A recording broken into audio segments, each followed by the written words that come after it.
Hello and welcome back to my channel, Claudia Henderson Creations. So today we're gonna do this little thanks so much card.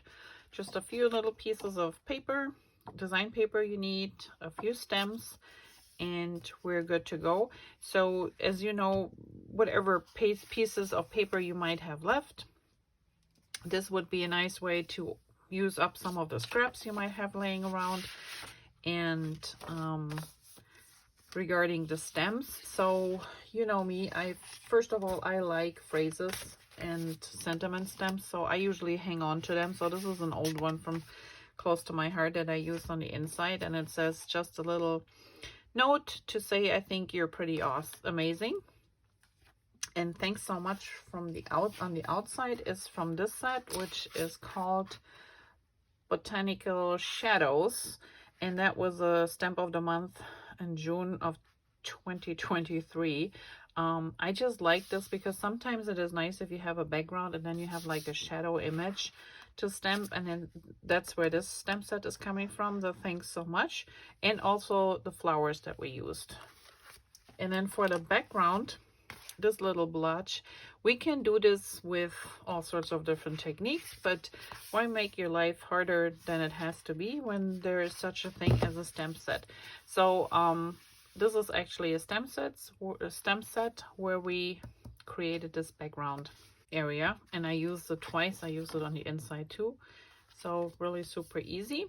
I already stamped the flower on the front and on the inside to make it a little bit easier for us here, but we still have to stamp our color smudge. So let me get my other Versamat, and I'm just gonna turn this around quick. And I'm using Zebrook, so this is just a lighter color. I mean, you can use whatever colors you have, and if you have only darker colors, what you could do is just ink your block up, stamp it up on a piece of scrap paper, and then stamp it on your card as second generation stamping. That would give you a little lighter color impression. Okay, and I'm just gonna put this down here, give it a second to soak in, and there you have it. And it will lighten too, as you can see in the original card that I already done. It is lighter.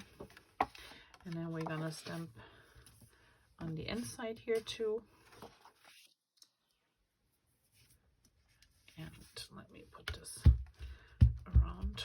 So you're just gonna go over the phrase and you go straight down and you let it sit for a moment, and then you can lift it straight back up. And here we go. Super easy. I like these stamp sets because it is a little bit more controlled than when you do it with brushes or you know, with water and ink, distress ink, you name it. This is a nice controlled way to get the same results. And I stamped this time the flowers and the phrases in the pewter ink simply because I didn't want the harsh black. Let's put this back out. I didn't want a harsh black ink in this case. I wanted it to be a little bit lighter. So here's the thanks so much, and I'm just inking it up a little bit.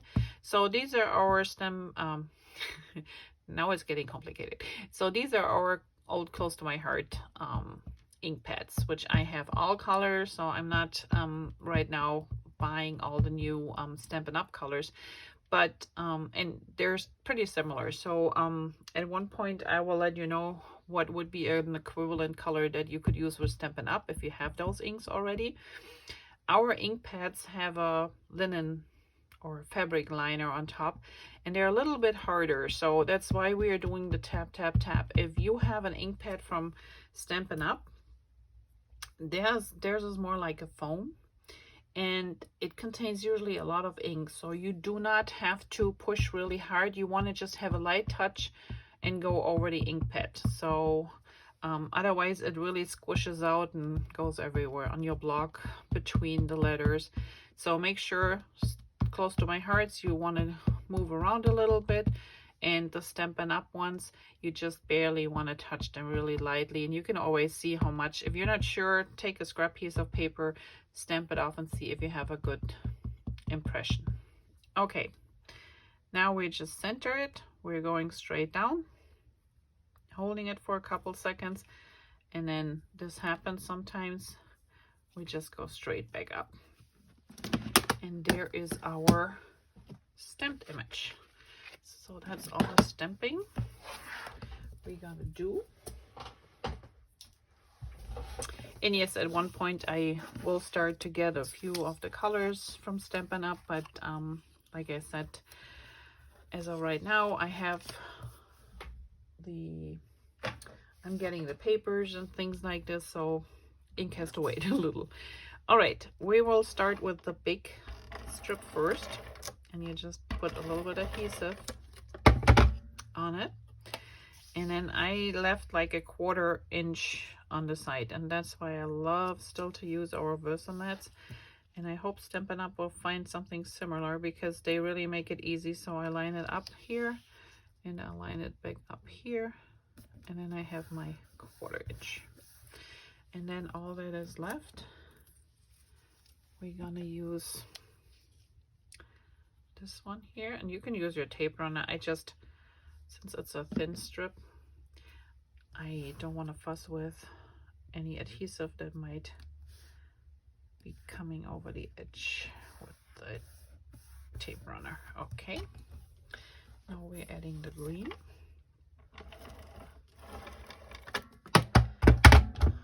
And we put this up, just making sure it's flush on the top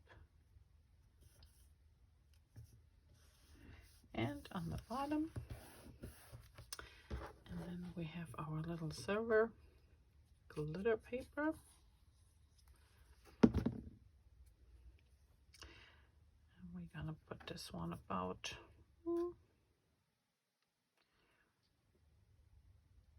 here. All right. And then we need a few foam spacers to lift up our phrase.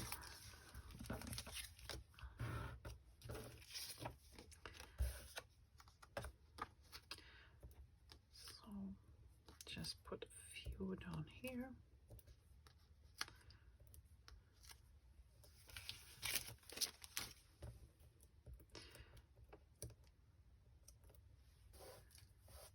And if you wonder why I placed them the way I did, not in a circle all the way around, well, sometimes they adhere hard or have a hard time adhering to the glitter paper.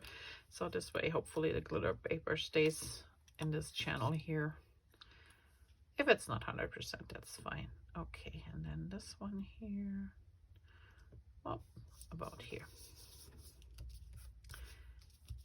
And then we take our little black pen and just do a few of my famous dots, as my ladies always call it. They're not that famous, it's just a little bit extra. And we're done with the outside. Let's continue on the inside. So on the inside, simple.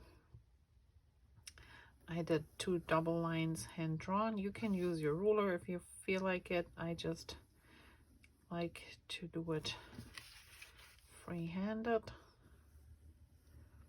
So there's one, and then the other one we cross slightly over, and then I like to stop right here where the flower kind of ends, and then do a little bit down here,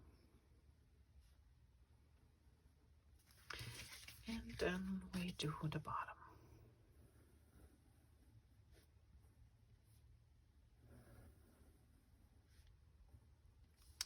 And then I do my little loop and loop. And here we have our little bow. All right, so here we go. Card number 2 for this month. Thanks so much. I thank you so much for watching. I hope you enjoyed this little quick tutorial. And if you have any questions, please comment down below. if you would give me a thumbs up if you like this video. That would be awesome. That way YouTube knows that you like the content. And I will see you back here next week with another card. Thanks for watching. Have a great day. Bye-bye.